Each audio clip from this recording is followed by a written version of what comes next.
The topic of this video is going to be geographic terms or terminology. And essentially the reason I'm doing this is because the structuring of the country here in the Philippines is possibly a little bit different than the country where you come from. And if you're going to be looking up on Google Maps and things like that, trying to figure out places you're going to be visiting or moving to, it definitely helps to know the terms.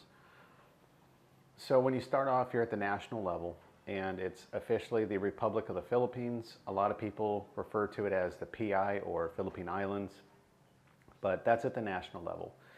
And because this is an island nation, from what I understand, it's made up of over 1,000 islands. So from the national level, if you shrink it down one notch, you're going to be looking at the main island groups. So you're going to have like Luzon, the main island in the north, where Manila is located. You have Palawan, which is over in the west. That's where Puerto Princesa and all those locations are at. It's a very big tourist area. You're going to have like Cebu, Mindanao, Negros. So you've got your different islands. So when you're looking at narrowing down from just Philippines, you're going to want to look at those individual islands. From each island, then you'll start breaking down further, and this is the regions.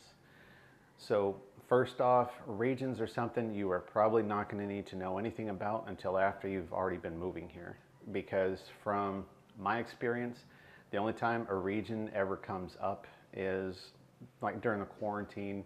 If you're traveling between one region and another region, you have to have a special travel pass, but outside of quarantines and everything, the only time I really see regions being discussed is when you're talking about like shipping goods, how many regions does it have to pass through or whatever. But each region is basically the cluster of the surrounding provinces. And the whole country here is made up of provinces. Now, if you're from the United States, look at it as each state is essentially a province.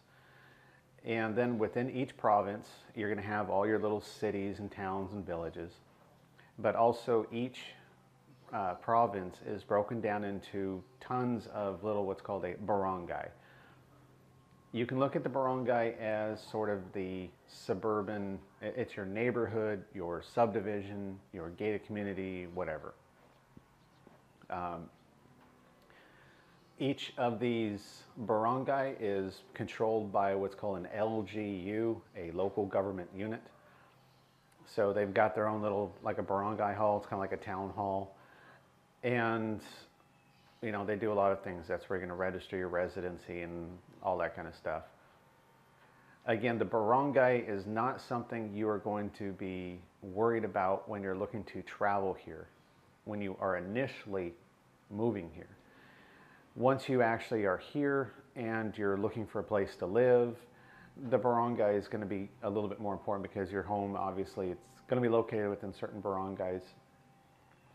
If you're in certain areas like gated communities, nicer neighborhoods, things like that, you're possibly going to have a homeowners association. Some places, your homeowners associations, excuse me, they work closely together with the barangay, but in some places they don't. I've seen a few places where the homeowners association and the local barangay officials actually are butting heads and having conflicts. But barangay is something you're going to learn a lot more once you get here and you're actually looking for your specific house that you're going to be moving into. But it's a term that we're going to be using throughout some of these videos. That way you can at least have an understanding of what the barangay is. And that pretty much will cover it. So a few things also to be thinking about is here it's a little bit different as far as like the US, as far as law enforcement and government. Here the police force is a national police force. So it's the PNP, Philippines National Police. Doesn't matter what part of the country you go to, all the police, they wear the same uniforms, they have the same ranks, go through the same training, have the same laws.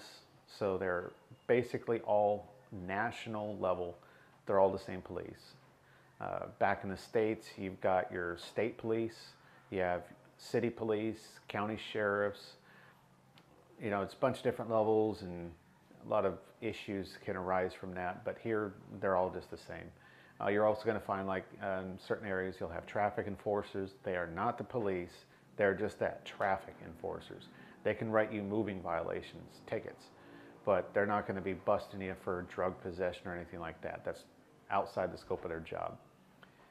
Then you're going to have some locations, you might have military checkpoints or something like that.